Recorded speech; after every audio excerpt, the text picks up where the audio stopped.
এই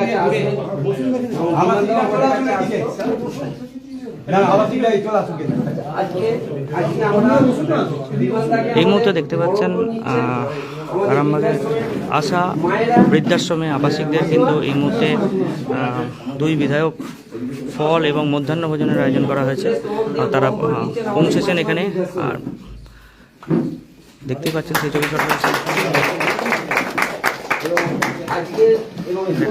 সেই ছবিটা তুলে ধরার চেষ্টা করছি।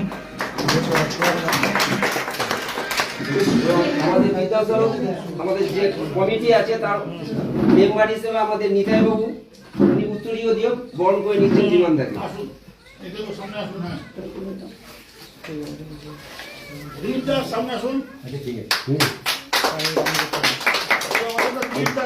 আর দিলীপ দা দিচ্ছেন আমাদের হেমন্ত দাকে উত্তরীয় দিয়ে বরণ করে নিচ্ছেন আমাদের কমিটির মেম্বার।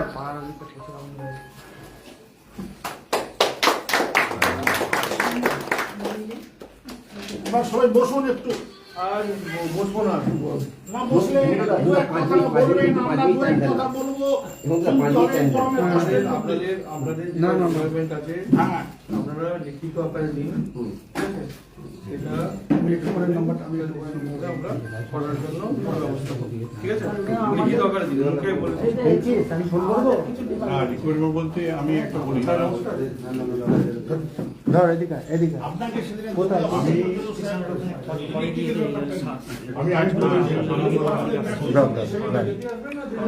হেমন্ত দাকে দিয়ে ধর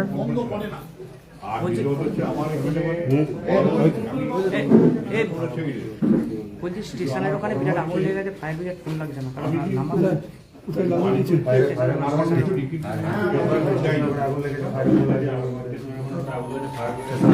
নাম্বার নাম্বার লাগছে না, সরমনগুলো আছে ওইটা দিয়ে পাড়ায় ঢুকছে আগুন, সরমনগুলো আগুন ধরছে দিয়ে পাড়াতে আসছে আগুন থেকে এটা বিল্ডিং মিরসুটি সব মানিকটা হচ্ছে বিল্ডিং কেন মিরসুটি আমাকে দিয়েছো মাত্র আমি বহুবার গেছি চেয়ারম্যানের কাছে একবার আমাকে 1 লাখ টাকা দিয়েছি।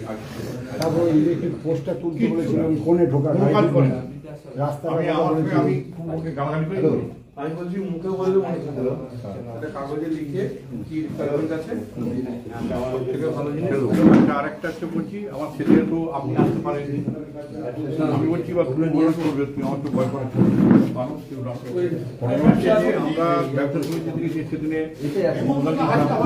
এসেছিল না, আপনি তো আমাকে ফোন করে বললেন যে আমি আসছি না হঠাৎ আসতে পারবো, সেগুলো গেলেন। যাই হোক আমরা সেগুলো এনেছি, সেগুলো ওইখানে হ্যাঁ হ্যাঁ আমরা আমাদের রাজ্যগুলো আমি দিয়ে দিচ্ছি, কারণ আমার কিছু করা সম্ভব হবে না। আমি আমাদের তিনতলা হয়ে গেছে, ছোট করে তিনতলা কিন্তু বাইরের পাশটা সাজানো, এগুলো বাকি আছে। আর অর্থ আর মানে এড়িয়ে দিচ্ছি। আমি বলছি আরামবাগের মিস্ত্রিটা সম্পত্তি আমি প্রথমত ও কোনো কিছু করে আমার মিস্ত্রি কিছু দেয় না। 1 লাখ টাকা আমি বলছি একবার গালাগালি করে 1 লক্ষ টাকা খুব গালাগালি করছে করার পর বলে সেটা মাত্র 1 লাখ।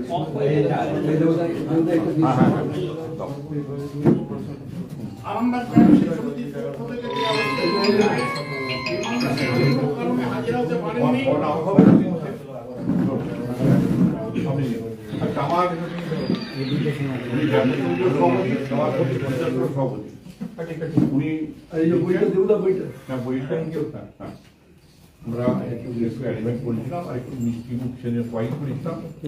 বৃদ্ধাশ্রম এবং ব্যবসায়ী সমিতির পক্ষ থেকে 2 বিধায়ককে কিন্তু সম্বর্ধনা দেওয়া হচ্ছে এবং আবাসিকরাও কিন্তু এখানে উপস্থিত আছেন। সরাসরি সংবাদ সম্মেলন লাইভে সেই ছবি তুলে ধরার চেষ্টা করছি।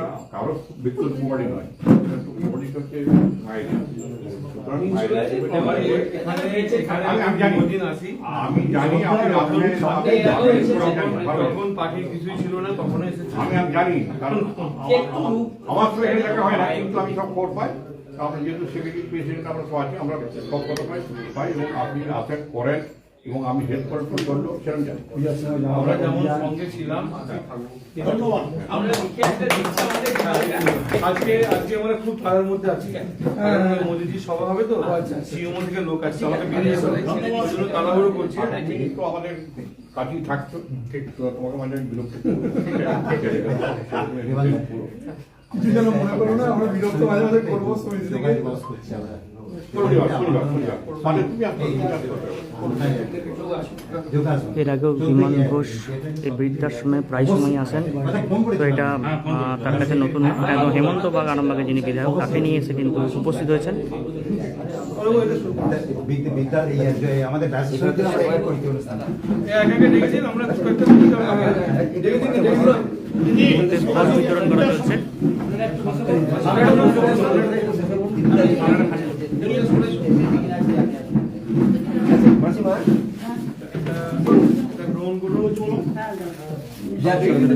লাইভে দেখতে পাচ্ছেন,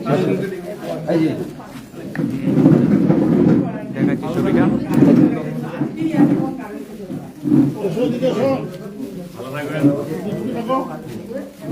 হ্যাঁ এই মিঠু আজকে আছে মানে মিনাদি কই আজকে এখানে আছে সবাই রুমে আছে আমি একটা কথা বলি,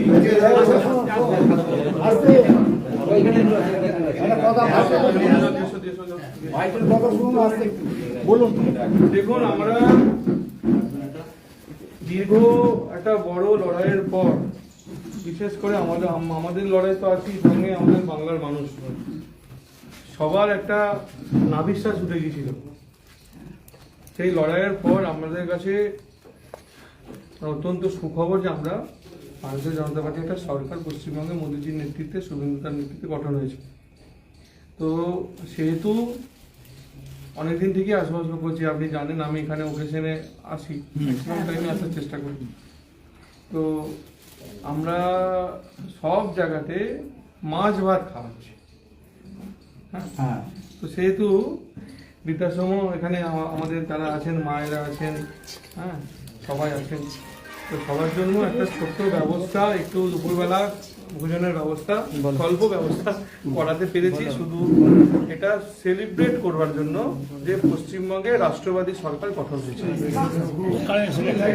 পশ্চিমবঙ্গে রাষ্ট্রবাদী সরকার গঠন হয়েছে, সেই সেলিব্রেট করবার জন্য আমি আপনাদের সবার সাথে আমি প্রথমে ক্ষমা চেয়ে নিচ্ছি যে আমি পুরোটা থাকতে পারবো না, চলে যাবো, কিন্তু আপনারা সবাই, হ্যাঁ, মানে কি বলবো, পেট পুড়ে খান, হ্যাঁ, সবাই ভালো থাকুন, সুস্থ থাকুন, এটা আমার কামনা রইল। আর বৃদ্ধাশ্রমে যা যা বিষয় আছে আমি আগেও বলেছি, এখনো বলছি যে আপনারা লিখিত আকারে দিন। আগে আমাদের কাছে করার অপশান কম ছিল, এখন অপশান আছে, আরও নিশ্চিতভাবে আমরা এটা করব। আগে আপনারা আমাদেরকে লিখিত পাঠান। বাকি আরামবাগ এমএলও এখানে আছে, যোগাযোগ রাখবেন ওর সঙ্গে। আমার সঙ্গে তো একটা এখানে টান, বহুদিনের টান, আমার সঙ্গে যোগাযোগ থাকবে, ঠিক আছে। আগামী দিনে আপনাদের পাশে আমরা গত দিনেও ছিলাম, আগামী দিনেও আছি। আমি সবার কাছে অনুরোধ করবো, আপনারা দুপুরে যে ভোজনের ব্যবস্থা করেছি, হ্যাঁ, ক্ষমা ত্রুটি মার্জনা করে সবাই আমাদের সাথে বসে খাবো, সেটা একটা আমি খাওয়ার কথা দিয়েছি যখন, ঠিক আছে। আজকে আড্ডা দিন, আজকে বেরোতে হবে, কিছু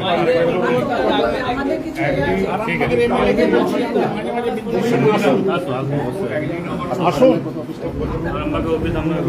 প্রশান্ত ভট্টাচার্যকে নিয়ে গিয়ে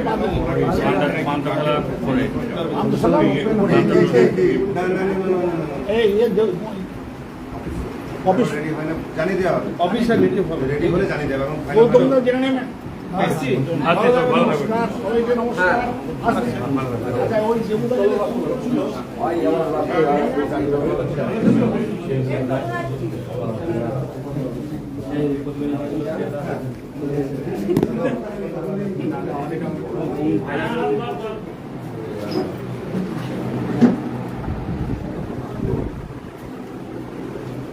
ভালো লাগবে,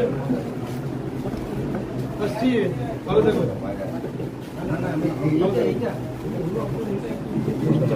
আমাদের ছুটির তন্ত্র আসছে তো না, আসছে না।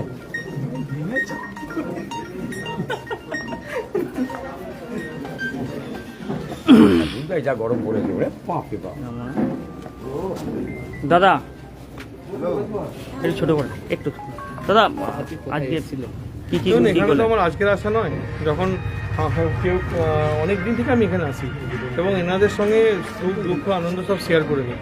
সেহেতু আজকেও এখানে এসেছিলাম আমাদের এই আশা বৃদ্ধাশ্রমের সকল আবাসিকদের সঙ্গে, যেখানে মন্দির বলে বলি মন্দিরে, সেখানে আবাসিকদের সঙ্গে যারা উপস্থিত আছেন এখানে সবার একটু দুপুরে ভোজনের ব্যবস্থা করেছি, মাছ ভাতের ব্যবস্থা, বাকি একটু ফল টল যা যা হয় করেছি। সেই জন্য আমি এবং আমার এমএলএ সহ বাকি কার্যকর্তারা এসেছিলাম ওনাদের সঙ্গে কিছুটা সময় শেয়ার করবার জন্য। তাই জন্যই আজকে আশা বৃদ্ধাশ্রম আসি। এই কেমন লাগছে? এটা কি প্রথমবার না এর আগে আসা হয়েছিল? এই প্রথমবার আমি এলাম, যে দাদার সাথে একবার এসেছিলাম, কিন্তু ব্যবস্থা সহকারে এই প্রথম। দাদার সাথে এমনি অন্যবারে আসছিলাম, দুবার আসছিলাম, কিন্তু ব্যবস্থা সহকারে আমি আর বিমানদেই প্রথম এলাম একসাথে। এখানে আবাসিকদের জন্য, যে মায়েদের জন্য কিছু দুপুরের হয়তো ব্যবস্থা, ভোজনের ব্যবস্থা করতে পেরেছি এবং তাদের জন্য সামগ্রিক কিছু উপহার তুলে দিতে পেরে নিজেকে অত্যন্ত ধন্য মনে হচ্ছে এবং নিজেকে অত্যন্ত গর্বিত মনে হচ্ছে যে আজকের দিনে বিশেষ করে কেন্দ্র সরকার বা এনডিএ সরকারের যে 12 বছরের একটা পূর্ণকালীন সরকার এবং দীর্ঘমেয়াদী সরকার প্রধানমন্ত্রীর নেতৃত্বে চলেছিল, আজকে তার 4399 দিন কমপ্লিট হয়েছে, অর্থাৎ 12 বছর সরকার পূর্ণ দিন আজকে সারা ভারতবর্ষে একটা ঐতিহাসিক দিন। কারণ এই ভারতবর্ষের সবথেকে দীর্ঘদিনের প্রধানমন্ত্রী এবং দায়িত্বের সাথে নিষ্ঠার সাথে কর্তব্যের সাথে নিষ্ঠার সাথে দায়িত্ব পালন করে প্রধানমন্ত্রী এখনও আছেন। ভবিষ্যতে তার দীর্ঘায়ু সুস্বাস্থ্য কামনা করে আজকে আমরা বিভিন্ন মঠ মন্দিরে পুজো দিয়েছি। তার সাথে সাথে আজকে সকালবেলা যেমন আরামবাগ বজরংবলী মন্দিরে পূজা পাঠ করেছি মোদীর দীর্ঘায়ু সুস্বাস্থ্য কামনা করে। তারপরেই আজকে আমরা আশা বৃদ্ধাশ্রমে এসেছিলাম, এখানে আবাসিক মায়েদেরকে কিছু আমরা আমাদের নিজেদের অর্থে সামর্থ্য অর্থে কিছু উপহার তাদেরকে তুলে দিতে পেরেছি এবং দুপুরে তাদের একটু মাছ ভাতের ভোজনের ব্যবস্থা করে দিতে পেরেছি। অত্যাধুনিক সুসজ্জিত লজ সানা লজ আরামবাগের চন্দ্রবান হাই স্কুল ও পুরসুরার দিগুড়িঘাটের মধ্যবর্তী লঘু চকের মনোরম প্রাকৃতিক পরিবেশে গড়ে উঠেছে এই অনন্য ঠিকানা। বিবাহ, অন্নপ্রাশন, এনগেজমেন্ট বা যে কোনো সামাজিক অনুষ্ঠানের জন্য সর্বাধুনিক ব্যবস্থায় প্রস্তুত সানা লজ। রয়েছে পর্যাপ্ত গাড়ি পার্কিং সহ আধুনিক সব পরিষেবা, সবই আপনার সাধ্যের মধ্যে। আজই বুকিং করুন আপনার স্বপ্নের অনুষ্ঠানের জন্য আপনারই পছন্দের ঠিকানায়।